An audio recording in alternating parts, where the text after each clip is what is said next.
Now, I'm sure my viewers, if they're paying attention, that they can really see that activism pours from you. You know what I'm saying? You're very passionate about it. I'm privileged to have been able to be a part of some of the events you've organized. I'm very proud of that. I hope to continue that as I ascend in my career. I hope to continue that forever. But what motivated you to be an activist, a community activist in the Canton area? I, you know, I think again that HBCU experience had a lot to do with it. But when I think about, like I said, when I think about just growing up, period, it was I never would say that I was a bully in school. I think I was more of the defender of children who were being bullied. So it made it seem like I was the bully, but I was the one who was fighting the bully. Like you Okay. can't be doing that to them. Leave them. And so it started a long time ago because I just always felt like, why are you treating somebody like that? And so Mm, in a lot of cases, it came out, it made me look not positive in a lot of ways because it was as if I was a troublemaker, but I felt like somebody had to stick up for other folks at some mhm, point. And I can remember, being at Holy Child and people were harassing this Wesley Wiltshire. He was a white boy in our class, and at some point it was like, are we gonna continue to harass this boy? And he became one of my good friends at that time because I started taking up for him. Like, we can't keep doing this to him.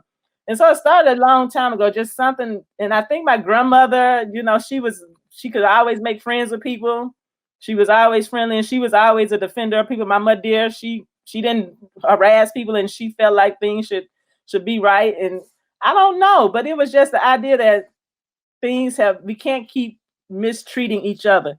And now that this young man has gotten arrested over here in Rankin County, I'm feeling like if we don't do something, they're gonna get him. They're gonna get him, and they're gonna get him hard. And so just doing that. But sometimes when you're growing up in the South, and you're growing up down South, and you're growing up in a small community, you're seen as the bad guy if you try to be an activist. You're seen as a troublemaker. And so it hasn't been very easy for me to be outspoken on some things because I'm always, so I used to worry about, well, if I say that, that's going to make some people mad. If I do that, that's going to make some people mad.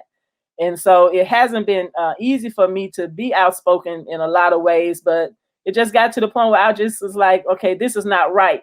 This is not how it's supposed to be.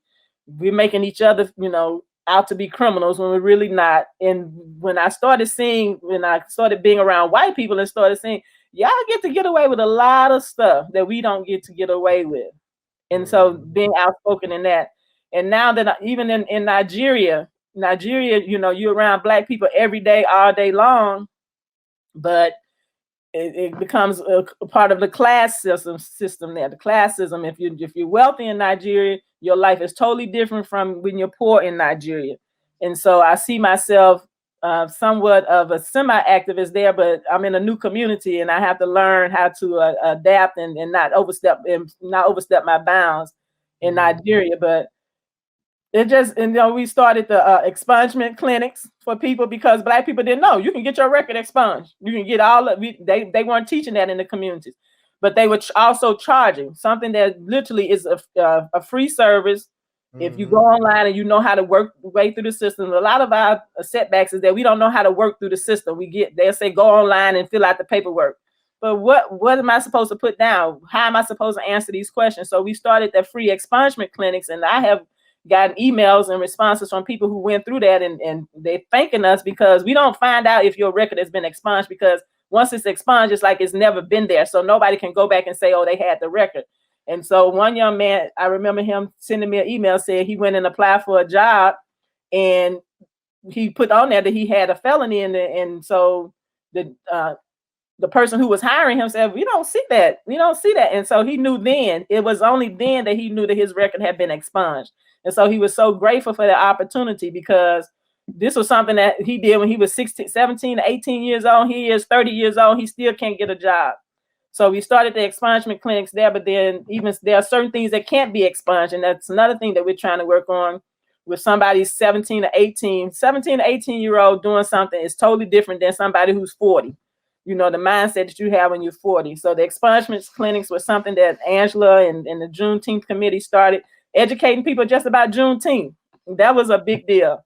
Hey, Trump said no. He made Juneteenth hot. Oh boy, I You know, saw I that know. happen. Like I'm laughing at the people who thinks he's very credible. That's the part that's funny to me. People who are supposed to be smart thinks that he's a credible spokesperson for the community. I'm like, how can you actually think that this man is in, you know, that is what he's saying is credible? So that type of stuff. But being an active, you know, and you use the term activist, and Angela Davis is, and, you know, quote is that, you know, activism is about getting at the root of the problems. And I think that that's what we haven't done. We haven't gotten to the root of the problem, to some of the things that's impacting our communities. Like we do the surface stuff. We offer the tutoring programs, and we offer the, as you know, after school summer enrichment. But what's the root problem? What's the root of the problem? What's the main reason why so many things are not moving forward for us in our communities? Because we never get to the root of it. I like that you use the term activist because, and you know, Angela is one of my heroes in life, but I still think that there's a lot of work that needs to be done. And so, you know, I just pray that God gives me the strength to really make an impact and be able to come back, you know, missing out in the community sometimes, not being here all the time. And then I come back and then try to do something. I'm like, oh, if I could, Felicia, you know, sit down sometimes. But God has given me the opportunity to go to Africa, which we hadn't talked about that yet. And so I'm trying to use that as an opportunity for my own self-growth and self-maturity to get me to where I really need to be. My kids wanted me to tell y'all to make sure you subscribe to my YouTube channel, follow me across all social media platforms, like the videos, and share them. Did I forget anything? And turn on the post notifications. Y'all heard them. And also, visit Statement Tees, LLC.com and shop with us. That's Statement Tees. Every t-shirt you wear Makes a statement.